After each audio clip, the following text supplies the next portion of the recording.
நாங்கள் தொழுகைக்காக வருகிற போதும் எங்களுடைய தாய் சொல்லுவாள், கடைக்கு போவா மகனே என்பாள். எங்களுடைய நண்பர்கள் சொல்லுவார்கள், நாங்கள் இந்த இடத்திற்கு போம்பா என்று கூப்பிடுவார்கள். நாங்கள் தொழுகைக்கு வருகிற போதும் ஷைத்தானுடைய பிடியிலிருந்தும் நாங்கள் தப்ப வேண்டும் சகோதரர்களே. எங்களுடைய நண்பன் பாவத்தின் பக்கம் அழைப்பான். எங்களுடைய தாய் ஷைத்தான் எங்களுடைய நண்பனின் ரூபத்தில், எங்களுடைய தாயின் ரூபத்தில் வருவான் சகோதரர்களே.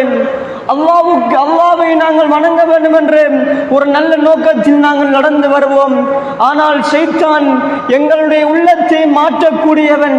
எந்த ஆதம் அலைஹிஸ்ஸலாம் அவர்களை அந்த சுவர்க்கத்திலிருந்து வெளியேற்றினானோ அந்த ஷைத்தான் எங்களை வெளியேற்றுவதற்கு, எங்களுடைய உள்ளத்தை தடம்புரளச் செய்வதற்கு அவனுக்கு ஒரு நிமிடம் போகாது சகோதரர்களே. எங்களுடைய உள்ளத்தை திருப்பக்கூடியவன் இந்த ஷைத்தான். அந்த ஷைத்தானுடைய பிடியிலிருந்து தப்ப வேண்டுமாக இருந்தால் எங்களுடைய உள்ளத்தை ஒரே ஒரு நிலையை பாட்டில், ஒரே ஒரு கொள்கையின் பாட்டில் எங்களுடைய உள்ளத்தை நாங்கள் தரிபடித்து வைத்துக் கொள்ள வேண்டும் சகோதரர்களே.